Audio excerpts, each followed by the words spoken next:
Bonjour à tous, bienvenue sur cette présentation de la spécialité numérique et sciences informatiques, plus connue sous le nom de NSI. Je suis ravi de vous faire découvrir ce qui se cache derrière ces trois lettres et pourquoi cette matière est devenue incontournable dans le parcours d'un lycéen aujourd'hui. L'objectif de la NSI en première n'est pas simplement d'apprendre à utiliser un ordinateur, mais de comprendre comment il réfléchit.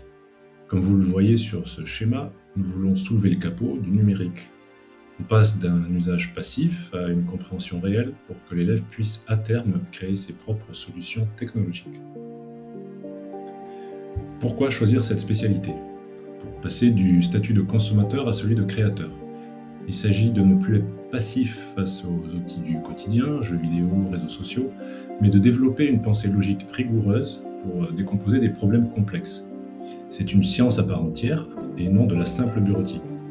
C'est aussi une compétence transversale qui sera utile dans tous les futurs métiers, qu'il s'agisse de médecine, de droit ou d'ingénierie.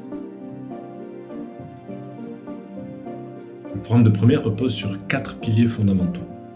Vous avez les données qui permettent de représenter et stocker les textes, images et sons sous forme numérique. Les algorithmes qui sont la conception de méthodes et de recettes efficaces pour résoudre des problèmes. Les langages. Apprendre à parler à la machine via la programmation, ce sera essentiellement Python, puis HTML et en terminale SQL. Et enfin, la partie machine et réseau, comprendre le matériel, les systèmes Internet et les objets connectés. Concrètement, l'année de première est dense, avec 14 chapitres. Dès le début, on insistera sur les bonnes pratiques. Un élève de NSI n'écrit pas juste du code qui marche, qui fonctionne. Il apprendra aussi à tester avec des jeux de test, à le documenter pour que d'autres élèves ou d'autres développeurs puissent le lire. Ensuite, on étudie comment l'ordinateur pense, le binaire, l'architecture de von Neumann, avant de passer à l'algorithmique. Au niveau des concepts puissants comme la complexité, c'est-à-dire est-ce que mon programme est rapide, est-ce qu'il est efficace, est-ce qu'il occupe beaucoup de taille mémoire. Et on étudie aussi certains algorithmes avancés de tri de données ou l'algorithme des cas voisins, qui est déjà une première approche de l'intelligence artificielle. Enfin, on sort de l'ordinateur pour explorer les réseaux et les systèmes Linux qui sont la base de l'informatique professionnelle. En terminale, on change de dimension, on quitte les bases de première pour entrer dans l'informatique avancée. On découvrira la POO, programmation orientée objet, une manière d'organiser son code qui est utilisée par tous les développeurs professionnels.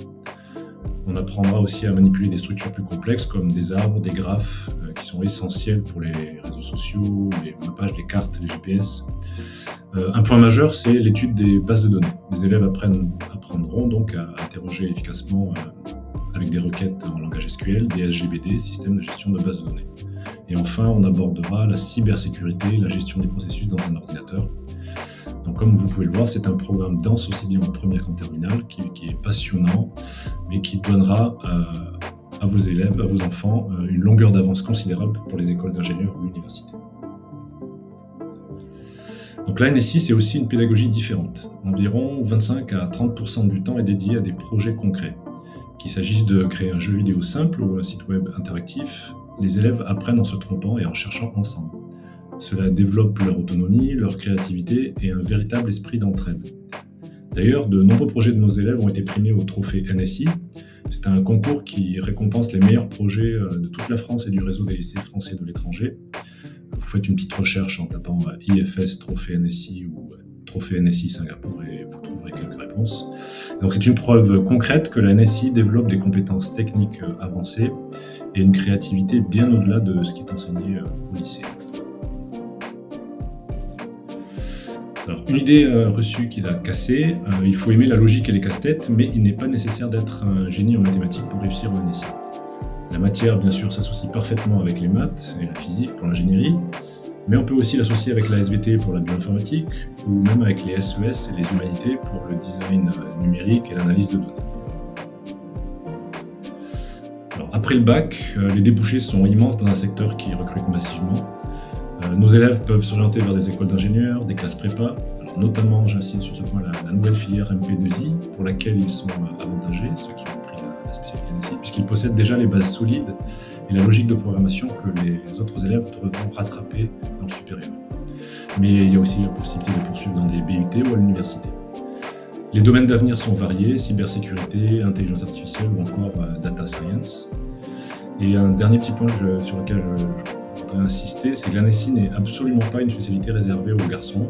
Nous constatons chaque année que les filles réussissent extrêmement bien.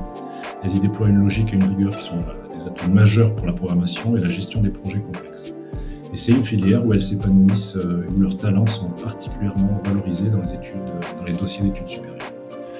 Voilà, merci de m'avoir écouté, merci de votre attention. Nous espérons vous retrouver nombreux et nombreuses en NSI l'an prochain.